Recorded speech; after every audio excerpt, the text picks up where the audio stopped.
Nation One Voice again, if you're joining us for the second time.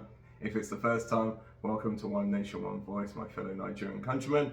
I am Eke Ukoumunne, and this is my lovely wife, Angel David Ukoumunne. Hello. Hi. So in the first podcast, for those of you that missed the third podcast but are actually joining us for the second podcast, and before I forget, please like, subscribe, and also send questions. Yes. Send questions, send comments, send questions, and we will try to answer as many questions as we possibly can by His grace. Yes. So let's do this together. Yeah, so we need to do it together. Like, honestly, God gave me the vision concerning Nigeria and how we can reach that potential, or where Nigeria really needs to be. But ultimately, I am one person. Oh, God is awesome. But what I'm saying is that you can use one person, but you can't do it. How can one person build a nation? It will take the collective strength of the people and the unity of the people to be able to follow a vision, so that we can really get where we need to get, and so that our generation and our future generations may really truly enjoy Nigeria to its full potential. So in the first podcast, we were speaking about the UK, right? We weren't really speaking about the UK per se. There's no particular country that's perfect in the world. My wife, I always say to my wife that, if you want the perfect culture in the world, I don't know, we're talking about countries, but if you want the perfect culture in the world, then you take the positives of every culture, remove the negatives of every culture, and amalgamate them, and you'd have probably the best human culture. Although I'm going to be telling you that Christ culture is better than any other human culture. But we were saying about India, and I was saying to you about that India has multiple religions, multiple ethnic groups, over like 250, right? Different languages, multiple religions, and they're able to stand pretty much as one. Yeah. And they're able to walk as a united people, right? The Bible says a divided house shall not stand. Yeah. They're able to walk and make headway in different sectors, right? Financial sectors. And the same with the UK. UK has got the Scottish. We know they had, back in their history, obviously they had their own conflicts, but the Scottish, the Irish, and the Welsh, and the English, they're also able to forge a future. Switzerland also, different ethnic heritage. So when people say, again, like we did say, people talk about nation, definition. They will say Nigeria is a country, but it's not a nation. It's still a nation. Go and look at the definition. It's clear that a group of people that share a common history. That's why Switzerland can call themselves a nation, even though it's the French, the Italians, and the Germans. So what is it about Nigeria, Angel? Why can't Nigeria? Why is it that Nigeria, the Nigerian people, to this day, it's like, they're not stuck in the past, because pre-Civil War they still had the same ethnic issues. It just was maybe not to the heightened state that it was, let's say, during the Civil War and just after the Civil War, but it still was there. You still have Nigerian groups. You've got in the West, you've got Oduduwa. We've had in the Delta area, we've had in the Benin area. We now have the Kanuri, where people, mainly Boko Haram come from the Kanuri, but not necessarily, I'm not saying the whole Kanuri tribe is trying to leave. But you've had different secessionist groups, and then the Biafra, they want to leave because they think Nigeria's not working. But I'm asking you, what is it? Why can't the Nigerian people, why can't they stay together? Why can't they stand together?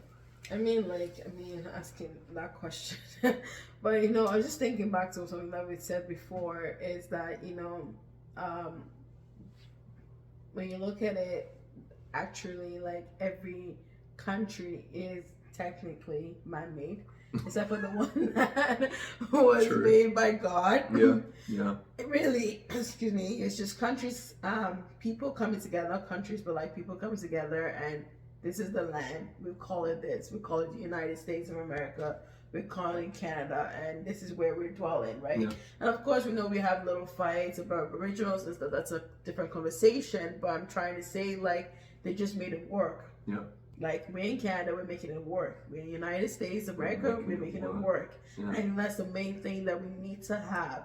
Why? It's like, have the mindset, we'll make it work. Like I mentioned before, like it's if you're married to somebody else, instead of focusing on the differences that your husband might have, or even a friendship, you can focus on what are the best things about the other person and make it work. Yeah. And I think that we're, I don't know why we're so focused on, our own like individuality, instead of just focusing on the people, my neighbor, my brother.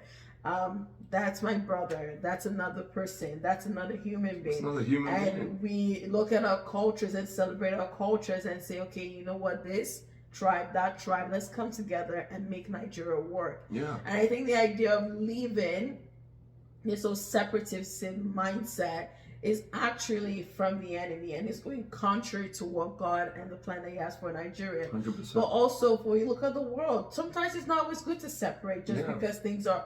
Sometimes you need to work together and see how best. Because how separate can you? If you separate and you go that way, you're just taking out, the human element, the resources. So I don't know what you want to say. No, because to be honest with you, Angel is Yoruba. Like, he's a Yoruba, but Angel is Yoruba, of Yoruba heritage. I'm of Igbo heritage. We're both Nigerian. Yeah. Do you know what I mean? We're both Nigerian. Yeah. And I think that's, to me, it comes back to, and honestly, my wife, in all fairness, I love my wife, and she's beautiful, and, there is an affiliation towards, like, Nigerians, but to be honest with you, I would have to say that, as a believer, it could probably come from any, country in the world, but I still say that I said in the initial podcast, and I've said throughout, if you go to the Facebook page, One Nation, One Voice, if you look on YouTube, you still see the same thing, and that's, I love people. Yeah.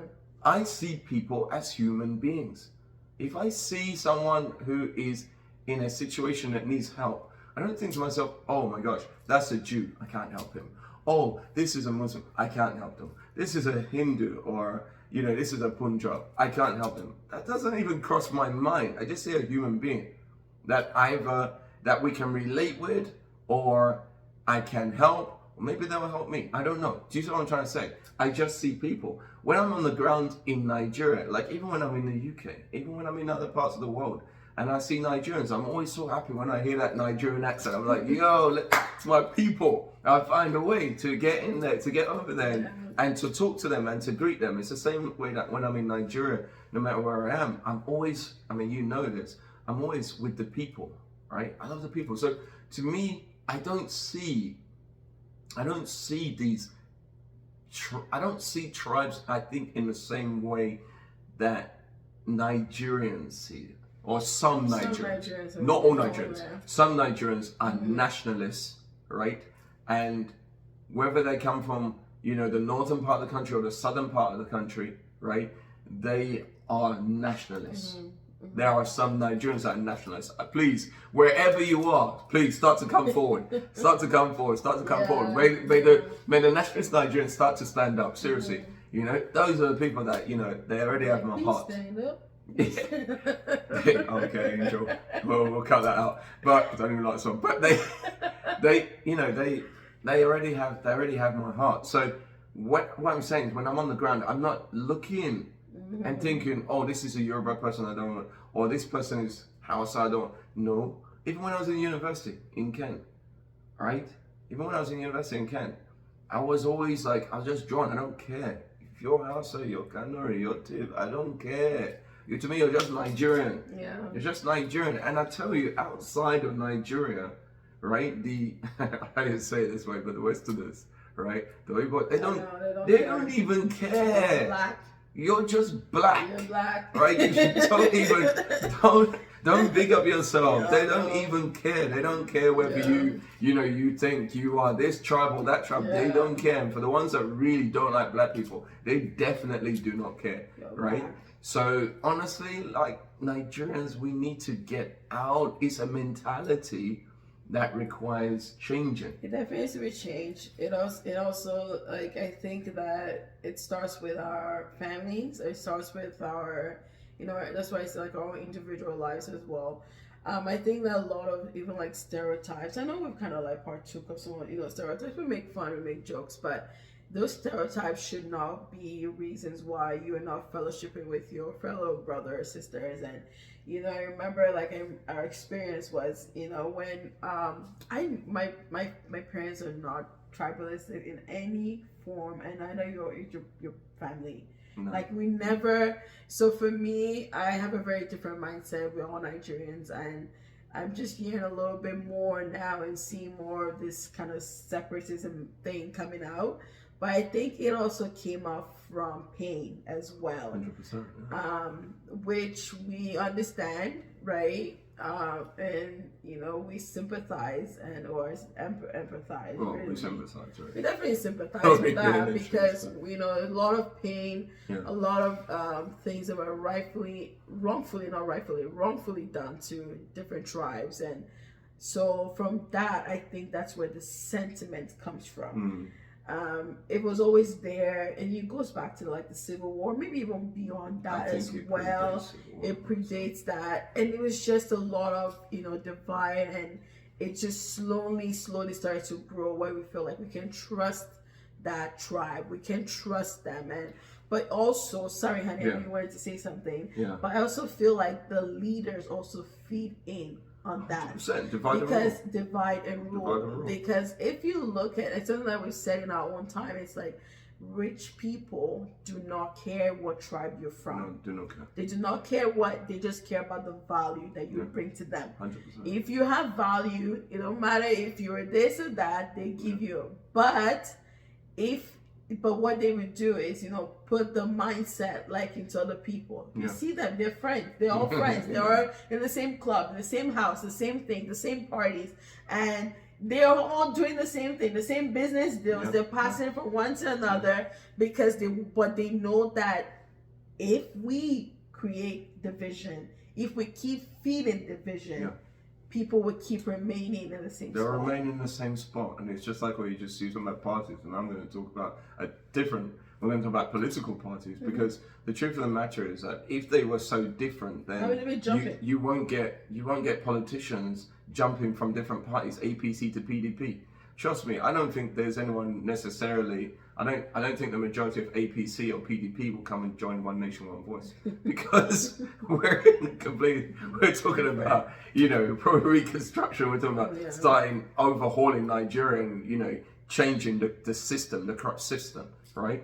And uniting the people. So we're just coming from completely different perspectives, but generally they're coming from similar perspectives. And even though they try to pretend that they are different parties, they're happy to jump ship because they believe that, whichever way is going to enable me to obtain that power, to obtain that reputation, obtain that money, then that's all good. So again, they're all, I'm sorry to say, but, many of them are part of the same, they're part of the same system. Yeah. And not to even get to them, because I don't want to mention anyone's names or anything, but we know when we have people who were the former presidents who are currently under the godfathership of the, and then you look at the fact that one was Hausa, one is Yoruba, and supposedly the godfather of another, he just realized that it's nonsense. Not for Hausa, but I think, Fulani, right? Fulani. Yeah. And it's like, it's all nonsense because... He's actually half actually, I think. He's half right.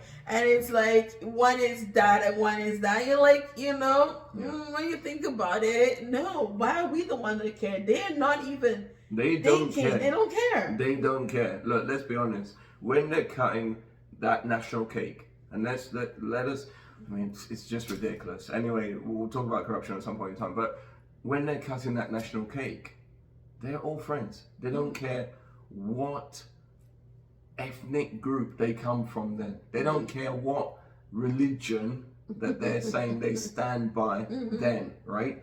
They are just chopping the national cake. So why will we, as the people, all of a sudden allow them to divide us? No. Look, at the end of the day, it has come to the end. It's the sell-by date. It's come to the end for Nigerians to be begging for what is already yours. Yeah. It's already yours. Yeah. Like I said about the resources being in every state, you are standing on wealth, and it is your right. It is your right as citizens that those who are governing you will appropriate those resources right? Effectively and efficiently, so that the people in their state and the people in that country can live better lives and live to the full potential.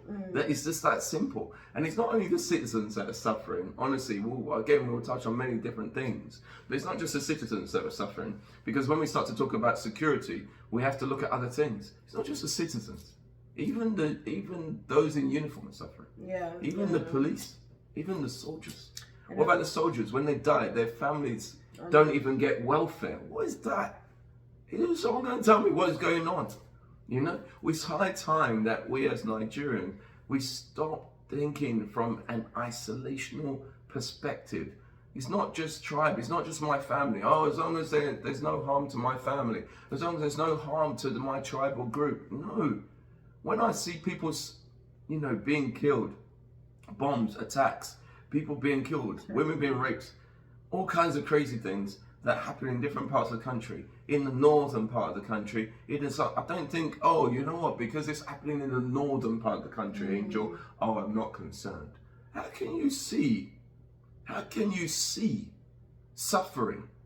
And that's my challenge. That's a challenge to all of you, all of my Nigerian countrymen. That's a challenge. Can you tell me that you can see people suffering and you say it's good? If that's the reason, we need to manufacture a man-made island for them to go and live on that island, right? So they can go and live there, right? That is not the kind of people that you need. And coming back to what you were just saying quickly, is unity is unity. Unity comes from a heart that is full of light. It's that simple. Somebody that likes disunity will be a divider even in their own family. It's true. You know what I'm saying? Don't get twisted. I'm not holding any punches. I'm telling you straight up. You can tell me today that, oh, you are from so-and-so tribe that you hate another tribe. I will tell you that, no, there's hatred in your heart. There's darkness that is dwelling there in that heart. I'm telling you, I can live now, right, with someone that has a good heart. And I'm living, it doesn't matter what ethnic group they come from, I can live with them. Absolutely. I can live with them. It doesn't matter what ethnic group, as long as their heart, there's light there. We can dwell together and we'll enjoy each other. That's how it should be. I'm not sure why. Like, again, it goes back to like I was saying, the sentiments and all that stuff. But you're right. We just need to put that away. Put that aside. If someone is doing good to you, I mean good in terms of like, you know, in terms of like light in the heart, like you said, put that away. Like, just focus on, this is another human being. How can we help each other? And honestly, if we actually came with a mindset that says, we are Nigerians, we are going to make Nigeria work, how amazing would that be? The resources that are in that part, the people that are in that part coming together, we are one. It doesn't mean you put away your exactly. It doesn't mean you put away your individuality, culture, individualities of your ethnicity. You know, you still be Igbo, you still be Hausa, you still be Yoruba, you still be Tif, you still be Fulani, you still be Canary, you still be, you know, whatever. But Nigeria has to work because we have to make it better. We live here. Our children are born here, right? It's good that it's good and not good. It's good that people are able to travel. For me, I would prefer people are able to travel because they want to travel, but they're coming back home. You know what I mean? Because I feel that everyone, it doesn't matter where you are. We say this a lot about Canadians. They stay in Canada, they never leave. I'm like, no. Explore the world. God has given the world for exploration. You can travel. It's easy. Go to these places. But we would always know that we are Nigerians. And trust me, the Western world will remind you that you are Nigerian. They will remind you that you're Black. 100%. And at the end of the day, we are taking advantage of the things that we have in the Western world. Take advantage of those things, but know where you're from. And know that ultimately it's to build where you are, you know, because there will be a time where there'll be that people are going to be scattered around the world. You're going to want to know that you have a foundation in your country. We have that. We know that. We know that when we go back to Nigeria, this is home. Yes, we live in all these places. I'm not against, I think we mentioned in the last episode, we are not against traveling, exploring. I know we have to end up soon. You know, we're not really against those things. I just want to like round up by saying that travel, explore, Read. but read, My gosh. learn, do all these things, believe God, pray, and as many people are praying, they're praying for visas, that's great. But know that Nigeria is home, and you have to make Nigeria better. And if you'll come together with a mindset that how can we make Nigeria better? How can we make the people? How can we contribute? To we're going to talk about to a better Nigeria. Yeah. Then, even as we're traveling and exploring, we are bringing our knowledge, the technologies that we're learning back home, which is what ultimately we should all be doing. Not just leaving and say, oh, we leave it for the people behind. I don't care. And that's what we're trying to change. And you know what? We're going to start rounding off this podcast and, looking. Go a few minutes more if you want to. No, I was going to say, looking for the third podcast, because hopefully in the third podcast, I would love to talk about educated illiterates. I would like to talk about I'm sorry to say, okay, there are people that don't have access to the internet, I'm sure, in Nigeria. People that may not have access and may never have gone to school. But for those of you who have gone to school, for those of you who have access to the internet, why are you relying? I mean, don't get me wrong, we should teach history, a good and comprehensive history in schools. But until we get to that point where that's being taught, why are you relying on that? Why are you basing your own viewpoints and opinions on only what you've heard from maybe your parents, your relatives, or your friends? I'm a reader. I like to read. I like history anyway. I like politics. So I try to read as much as possible, right? So I would say, why don't you read? Why don't you read about the other groups, the other ethnic groups, as you call them, the other tribes in Nigeria? Why instead of basing it on, oh, this is what my father said, this is what my uncle said, this is what they told me, why don't you go and read more about, better again, get to know somebody. Or get to know, get to know one or two. And if you can't get to know, I mean, if you're not willing to travel, you can't get to know, I'm sure in Lagos, where there's so many tribes, you can get to know someone, like at the end of the day. And I think that's where some of those divides do break down, where people actually get to meet other people and they get to, oh wow, they're not even that bad. Right? But I'm saying outside of that, read. Read. I mean, we're so educated in Nigeria, everyone knows that, but when it comes to actual history and knowledge and reading, we're lacking. But look forward to that conversation. Absolutely. Next time. It was really nice, Subscribe, yes, please share. Let's grow together. Absolutely. See you in the next video. One nation, one voice. God bless you, Nigeria.